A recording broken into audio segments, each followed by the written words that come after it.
जी हाँ दोस्तों, supreme court में राज खुलते ही मोदी शाह के उड़े होश। कोर्ट ने टाइट कर दी चूड़ी, यूजीसी पर लगा दी रोक। अब और फंसेंगे मोदी शाह और बीजेपी। स्वागत है आप सभी का। आप देख रहे हैं द राजनीति का विशेष सेगमेंट खबर और विश्लेषण। मैं हूं जब्बार खान। दोस्तों, आखिर 29 जनवरी को ऐसा क्या हुआ जिसे मोदी शाह के लिए सुप्रीम कोर्ट में एक बड़े झटके के तौर पर देखा जा रहा है।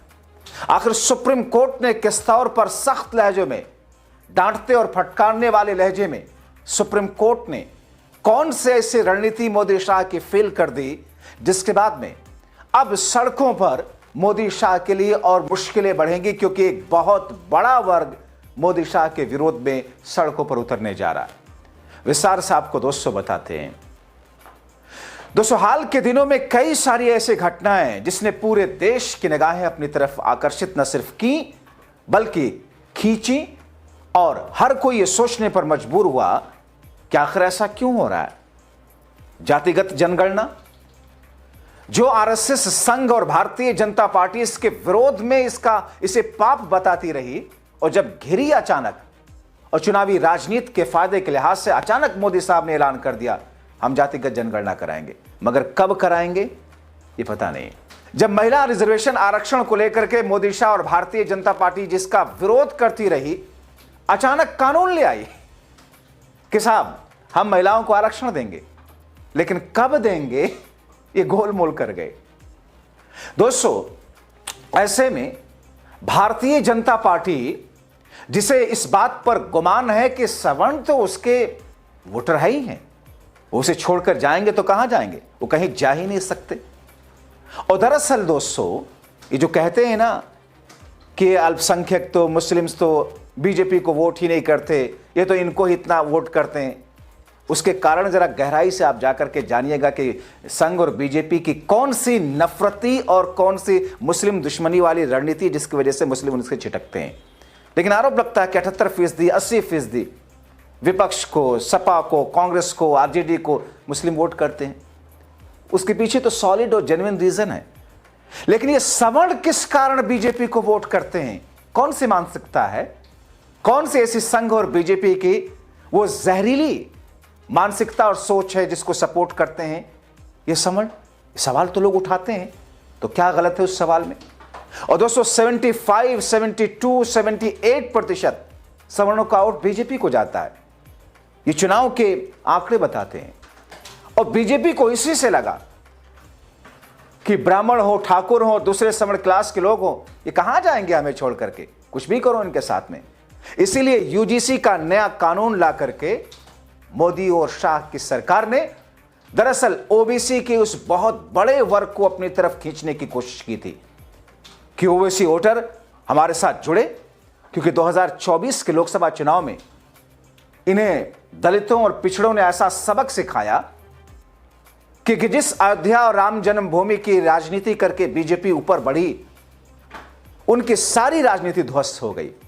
और इसीलिए मोदी और शाह ने लगा कि अब ओबीसी वर्ग को अपनी तरफ खींचते हैं वोट में। उनको लगा कहीं ऐसा ना हो कि ओबीसी वोटर उनसे नाराज हो या उनको आकर्षित करें, एक कानून ले आए। अब कानून लाए तो सवर्ण नाराज हो गए, और सवर्णों की ऐसी नाराजगी जिस गजट में, उस यूजीसी के नए नियम में कहीं था ही नहीं कि यह सवर्णों के खिलाफ है। और उसमें एकदम से सवर्ण बेचारे हमारे नाराज होकर सड़कों पर उतरने लगे। और फिर क्या हुआ, मामला सुप्रीम कोर्ट पहुंचा। मोदी शाह को लगा कि चलिए हम ये कानून ले आते हैं, सवर्ण नाराज होंगे। शाह को और मोदी को पता था सवर्ण नाराज होंगे, सुप्रीम कोर्ट बाद में इस पे स्टे लगा देगा, तो ओबीसी को लगेगा कि साहब हमारे लिए कितना बड़ा काम मोदी साहब, महामानव साहब ने कर दिया। और फिर सुप्रीम कोर्ट ने स्टे लगा दिया, तो उसमें सरकार की क्या गलती है? मोदी साहब, शाह साहब तो ओबीसी के लिए खड़े हुए। और दरअसल यही हुआ, मोदी शाह को यह पता था कि सुप्रीम कोर्ट ऐसा कर सकता है। यह और बात है कि उसी सुप्रीम कोर्ट के कहने के बाद उस कानून को बनाने की प्रक्रिया शुरू हुई थी। अब दोस्तों, सुप्रीम कोर्ट ने क्या किया? देश की उच्च शिक्षा व्यवस्था से जुड़े बड़े संवेदनशील मामले में सुप्रीम कोर्ट ने एक हथौड़ा मारा, और उस हथौड़े की चोट कहीं ना कहीं भारतीय जनता पार्टी के ऊपर लगी, क्योंकि ये पोल खुल गई है। सुप्रीम कोर्ट में धराशायी हो गए हैं। ओबीसी वर्ग के लोगों को इस बात का अंदाजा हो गया कि मोदी शाह ने चतुराई और चालाकी दिखाते हुए दरअसल ये किया है। सुप्रीम कोर्ट ने रोक लगा दी। सुप्रीम कोर्ट ने विश्वविद्यालय यूजीसी के नए नियमों पर रोक लगाई है। अदालत ने कहा कि इन नियमों में जाति से जुड़े प्रावधान पूर्ण रूप से अस्पष्ट हैं। इनके गलत प्रयोग की आशंका को अनदेखा नहीं किया जा सकता। सीजीआई की अध्यक्षता वाली पीठ ने टिप्पणी करते हुए कहा कि अगर नियमों की भाषा स्पष्ट नहीं होगी तो इससे भ्रम और विवाद की स्थिति पैदा होगी। कोर्ट ने माना जाति आधारित भेदभाव रोकने के मकसद से लाए गए नियमों में पारदर्शिता और स्पष्टता बहुत जरूरी है ताकि उनका दुरुपयोग ना हो। वैसे कानून के दुरुपयोग की बात कर रहे हैं तो कानून का दुरुपयोग सबसे ज्यादा तो सत्ता के मलाई चाटने वाले लोग करते हैं, कानून के लूपहोल से। तो क्या कानून के दुरुपयोग से बचने के लिए उस कानून को ही खत्म कर दोगे? क्या डाउरी एक्ट खत्म कर दोगे? क्या रेप एक्ट खत्म कर दोगे? क्या पॉक्सो एक्ट खत्म कर दोगे? कितने सारे ऐसे केसेस लगते हैं, बाद में वही बच्चियां पलट जाती हैं या उनको पलटवा दिया जाता है। खत्म कर दोगे आप? धन्य महाराज आप भी। अब दोस्तों, चीफ जस्टिस सूर्यकांत और जस्टिस जयमाल्य बागची की बेंच में मामले की सुनवाई के दौरान शीर्ष अदालत ने कहा यूजीसी के नए नियम स्पष्ट हैं, इसका दुरुपयोग का खतरा बना हुआ है। और इसके बाद सुप्रीम कोर्ट ने यूजीसी के नए नियमों पर रोक लगा दी। जानकारी के मुताबिक इस मामले पर अगली सुनवाई 19 मार्च को होनी है। चीफ जस्टिस ने आदेश देते हुए कहा कि साल 2012 के नियम को दोबारा से लागू किया जाएगा। रेगुलेशन में जिन शब्दों का प्रयोग किया गया उनसे यह लगता है कि इस रेगुलेशन का दुरुपयोग किया जा सकता है। वाह, सुप्रीम कोर्ट महान है। वैसे आप भी, वैसे आपकी महानता तो वहां नहीं दिखती जहां पर चीफ इलेक्शन कमिश्नर की नियुक्ति को लेकर के जो मामला अटका हुआ उस पर आज तक आपने फैसला नहीं दिया। तारीख पर तारीख देते जा रहे हैं। एसआईआर पर वैध है अवैध है, आज तक आपने फैसला नहीं दिया। बिहार का चुनाव भी हो चुका है, मगर आपको यहां लग गया कि कानून का दुरुपयोग हो सकता है। जिस कानून को लागू होने के बाद दुरुपयोग की एक घटना तक नहीं आई, और जिस डाउरी, बलात्कार, न जाने कौन कौन से ऐसे हजारों कानून हैं जिसके दुरुपयोग की लगातार घटनाएं सामने आ रही हैं, उसमें सुप्रीम कोर्ट की आंख नहीं खुलती है। बजाय इसके कि इसका दुरुपयोग ना हो, ऐसा कोई कैप लगाया जाए, ऐसी कोई सख्ती बरती जाए ताकि दुरुपयोग करने और कराने से पहले लोग थर्राएं, कांपें, मगर इसी कानून को ही रोक दिया। जस्टिस बागची कहते हैं कि हम समाज में एक निष्पक्ष और समावेशी माहौल बनाने पर विचार कर रहे हैं। तो फिर जब तलवारें बंटवाते हैं भारतीय जनता पार्टी से जुड़े हुए लोग अल्पसंख्यकों के खिलाफ, तो महाराज सुप्रीम कोर्ट साहब, जजेस साहब, आप कहां छुप जाते हैं? आपकी आंखें पर कौन सा चश्मा लग जाता है? गजब है। समाज के अंदर भेदभाव तो छोड़िए, अखलाक नाम का एक ऐसा शख्स जिसके घर के फ्रिज में गौमांस होने के शक में इन्हीं उत्पातियों, हिंदुत्ववादियों लोगों ने घर में घुस करके उसे जान से मार दिया। और उनके आरोपियों को, दोषियों को जिनको सजा हुई है, उन आरोपियों पर केस खत्म करने के लिए उत्तर प्रदेश के योगी आदित्यनाथ की सरकार अदालत में एप्लीकेशन लगाती है। तब आपकी आंखें नहीं खुलती है। जब एक जस्टिस शेखर यह कहता है कि यह देश बहुसंख्यकों के हिसाब से चलेगा, तो सुप्रीम कोर्ट महोदय आपकी आंखें नहीं खुलती हैं। आप समाज में समावेशी समाज नहीं चाहते हैं, सौहार्द को टूटता हुआ आप नहीं देखते हैं।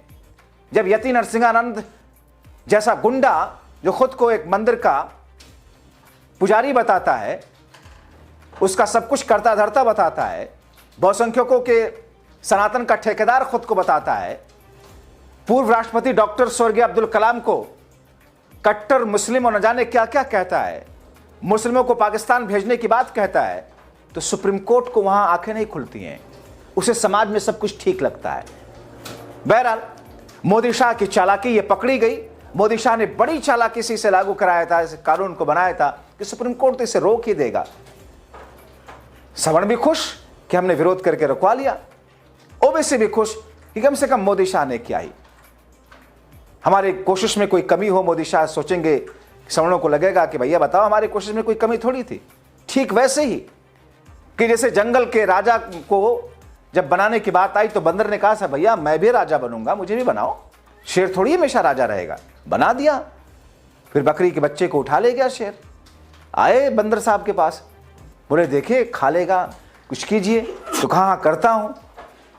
शेर खाने लगा। बोले यार महाराज, बंदर जी, बादशाह सलामत, कुछ कीजिए। बंदर एक डाल से दूसरी डाल। बोला देखो मेरी भागदौड़ में कोई कमी है तो बताओ, मेरी उछल कूद में कोई कमी हो तो बताओ। तो दरअसल एक सिंबॉलिक तौर पर सरकार यही कर रही है। अब सुप्रीम कोर्ट क्या कहती है, 3E पहले से मौजूद है तो 2C कैसे प्रासंगिक है, एक तकनीकी शब्द इस पे। आपको बताएं कि याचिकाकर्ता के वकील विष्णु शंकर जैन सुनवाई के दौरान कहते हैं कि यूजीसी एक्ट की धारा 3C को चुनौती दे रहे हैं, असंवैधानिक है। जहां चीफ जस्टिस सूर्यकांत ने कहा कि देश की स्वतंत्रता के 75 साल बाद भी देश जातियों के जंजाल से नहीं निकल पाया, जस्टिस जयमाल बागची ने अमेरिका वाली स्थिति का जिक्र कर दिया। बागची ने कहा, मुझे पूरी उम्मीद है हम उस स्थिति को नहीं पहुंचेंगे जहां अमेरिका की तरह अलग अलग स्कूल हों, जहां कभी अश्वेत और श्वेत बच्चों को अलग अलग स्कूलों में पढ़ना पड़ता था। तो भारत में कौन सा अलग था? उसी ब्राह्मणिज्म में दलित महिलाओं को स्तन ढकने के लिए टैक्स चुकाना पड़ता था। दलितों के गले में झाड़ू न जाने क्या क्या बांधने पड़ते थे ताकि जहां से वो गुजरे वहां साफ होते रहे, क्योंकि कोई ब्राह्मण भैया आ रहे हैं वहां पीछे से, उनके पैर गंदे ना हो जाए। दोस्तों, विष्णु शंकर जैन ने कहा यूजीसी एक्ट की धारा 3C को चुनौती दे रहे हैं, असंवैधानिक है। यह केवल धारण पर आधारित है कि साधारण श्रेणी के छात्र भेदभाव कर सकते हैं। अब दोस्तों, बीजेपी का खेल समझिए। जैसा कि मैं शुरू में बता रहा था, बीजेपी मोदी शाह को लगता है कि सवर्ण उनको छोड़ करके कहां जाएगा, जा ही नहीं सकता, करने दो विरोध, वोट तो हमें ही कोई देगा। एकदम आराम से थे और मामला पहुंचेगा कोर्ट, कोर्ट इस पे स्टे कर देगा। और वही हुआ दोस्तों। तो क्या सरकारें तय कर रही हैं कि कोर्ट क्या करेगा? क्या सब कुछ पहले से सुनियोजित तरीके से सारी चीजें जान परख करके ये सब कुछ किया जाता है? सोचिए, समझिए, अपनी राय लिखें।